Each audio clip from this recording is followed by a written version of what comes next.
Assalamualaikum warahmatullahi wabarakatuh. Perkenalkan, nama saya Ayu Adiansyah akan mempresentasikan makalah yang bertemakan Pemikiran Filsafat menurut Johann Gottlieb Fichte.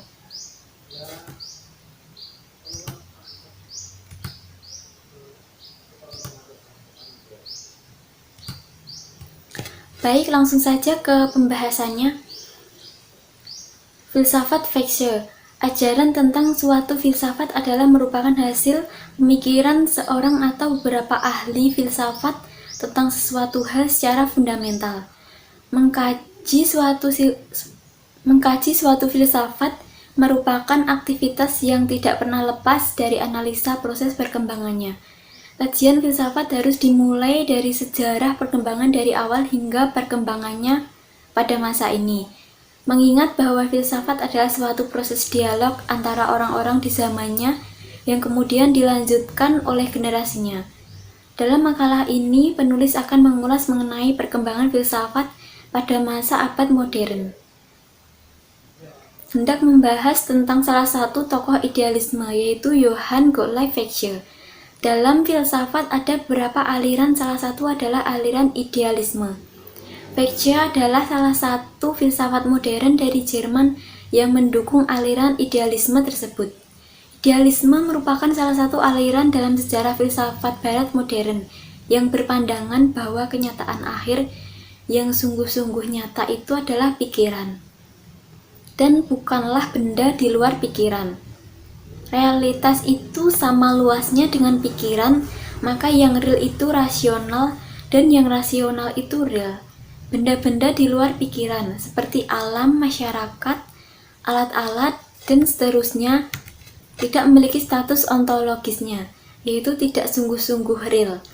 Benda yang kita lihat seolah-olah di luar pikiran kita, seperti kursi di hadapan kita, sebenarnya adalah ide atau pikiran dalam bentuk lahiriah. Menurut sebuah kamus filsafat, idealisme adalah aliran filsafat yang berpendapat bahwa objek pengetahuan yang sebenarnya adalah ide, bahwa ide-ide ada sebelum keberadaan sesuatu yang lain, bahwa ide merupakan dasar dari keadaan sesuatu. Dalam tataran epistemologi, idealisme berpendapat bahwa dunia eksternal hanya dapat dipahami dengan merujuk pada ide-ide dan bahwa pandangan kita tentang alam eksternal selalu dimediasi oleh tindakan pikiran. Dalam kamus lain dijelaskan bahwa idealisme adalah sistem atau doktrin yang dasar penafsirannya yang fundamental adalah ideal, berlawanan dengan materialisme yang menekankan ruang sensibilitas, fakta, dan hal yang bersifat mekanistik.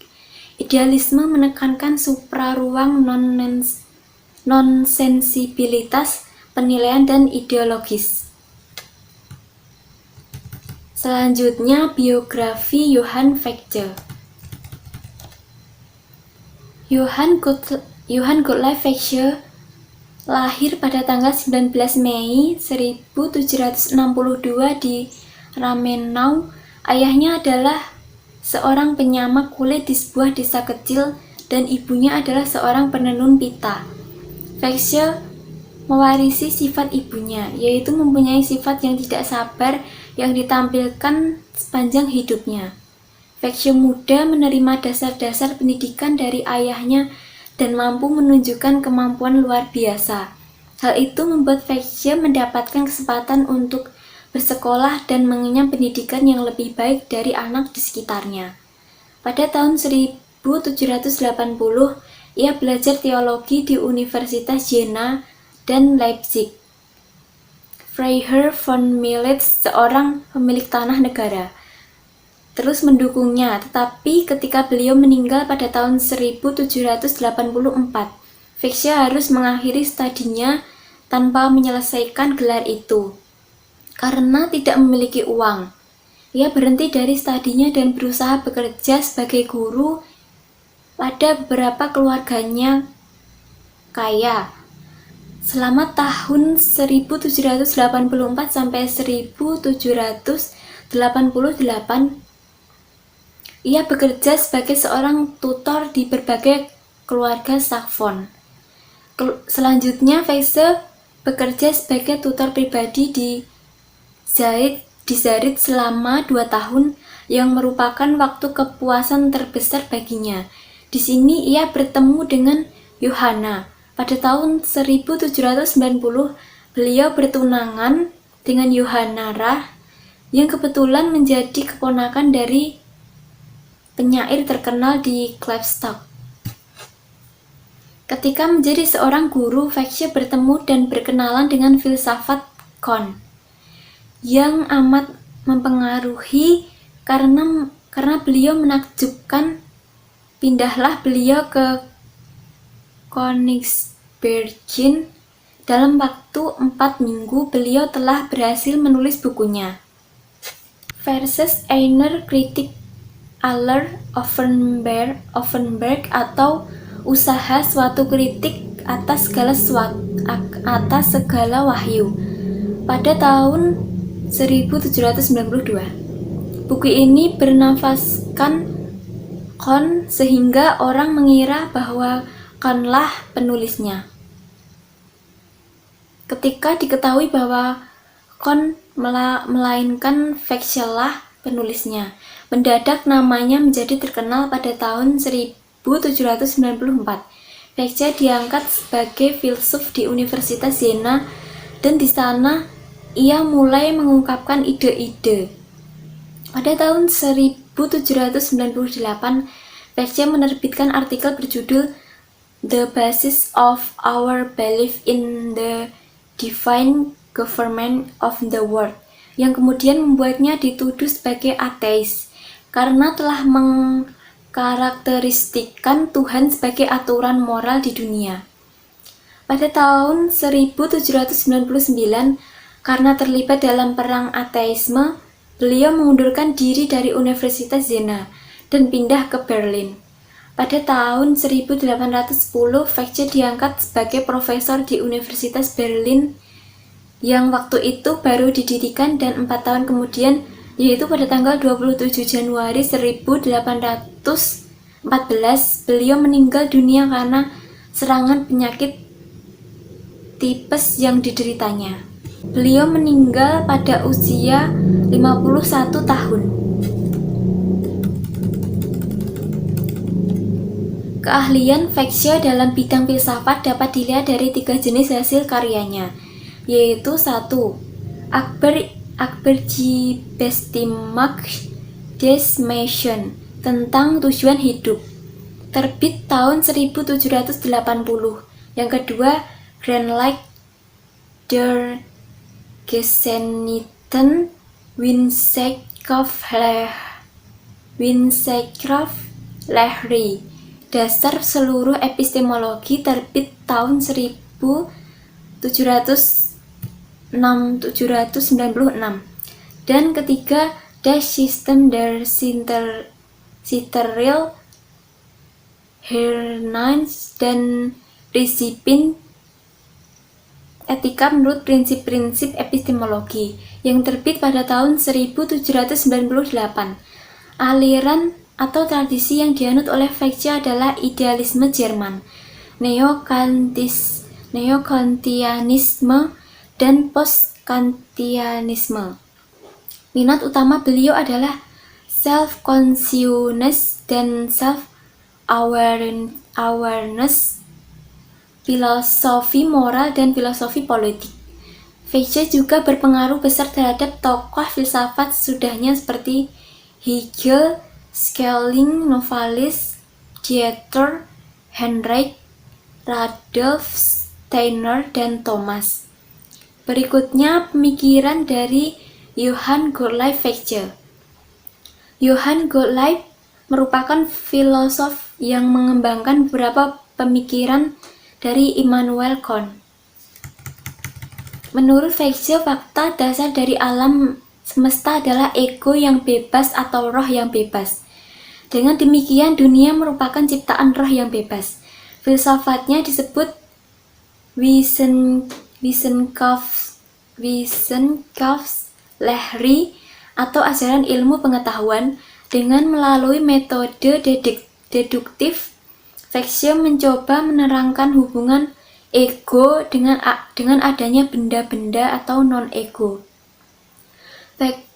Karena ego berpikir mengiyakan diri, maka terlahirlah non-ego atau benda-benda. Dengan secara dialektif, berpikir dengan metode, Veitch mencoba menjelaskan adanya benda-benda.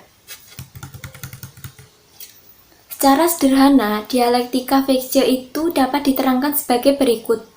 Manusia memandang objek benda-benda dengan indranya. Dalam mengindra objek tersebut, manusia berusaha mengetahui apa yang dihadapinya. Maka berjalanlah proses intelektual untuk membentuk dan mengabstraksikan objek itu menjadi pengertian seperti yang dipikirannya. Veitch menganjurkan supaya kita memenuhi tugas, dan hanya demi tugas, maka tugaslah yang menjadi pendorong moral. Isi hukum moral ialah berbuat menurut kata hatimu. Bagi seorang idealis, hukum moral ialah setiap tindakan harus berupa langkah menuju kesempurnaan spiritual. Filsafat sebagai ajaran tentang ilmu pengetahuan dibedakan menjadi dua. Yang pertama yaitu ajaran tentang ilmu pengetahuan yang teoritis. Ajaran ini membicarakan tentang hal metafisika dan ajaran tentang pengenalan. Di sini Veitch menentang pendapat Kant yang mengatakan bahwa hanya berpikir secara ilmu pasti alamlah yang memberi kepastian di bidang pengenalan. Veitch tidak mau memisahkan rasio teoritis dengan rasio praktis. Menurutnya, sumber yang satu itu terdapat pada aktivitas ego atau aku. Apa sebab ego menciptakan dunia? Dijelaskan demikian. Menurut Veitch, keadaan ego tidaklah terbatas. Agaknya yang dimaksud dengan ego ini adalah ego mutlak atau ego absolut yang dibedakan dengan aku per orang. Ada orang yang berpendapat bahwa yang dimaksud dengan ego adalah Tuhan. Akan tetapi ada juga yang mengatakan bahwa yang dimaksud dengan ego bukan Tuhan, melainkan tertib moral dari alam semesta, suatu kuasa yang bekerja di dalam dan melalui pribadi perorangan yang kita kenal.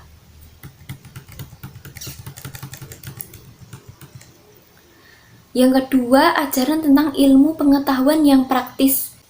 Ajaran ini membicarakan tentang hal etika.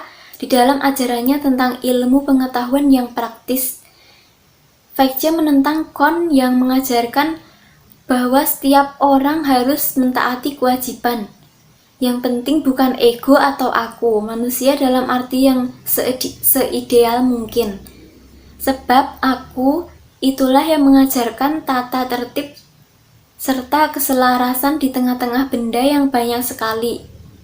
Makin mendalam orang yang menyelami alam semesta, maka makin luas cakrawala tata tertib itu. Jadi, manusia pada dasarnya adalah makhluk yang bersifat moral. Hidup yang memegang moral, mengandung suatu usaha di dalamnya. Tugas manusia bukan hanya untuk mengetahui, tetapi juga untuk berbuat sesuai dengan pengetahuannya. Moralitas terdiri dari aktivitas diri yang mutlak dan bebas sama sekali, yang tidak dibatasi oleh suatu apapun di luarnya. Inilah asas otonomi. Di dalam hal ini ada kesamaan antara Kant dan Veitch. Isi tugas moral manusia diturunkan dari dua dasar pikiran, yaitu bahwa manusia berkewajiban menghargai dirinya sendiri sebagai makhluk yang bebas, dan bahwa ia senantiasa berkewajiban berbuat dengan tidak mengambil kebebasan orang lain. Cukup sekian presentasi dari saya. Apabila ada salah kata, mohon dimaafkan. Terima kasih. Wassalamualaikum warahmatullahi wabarakatuh.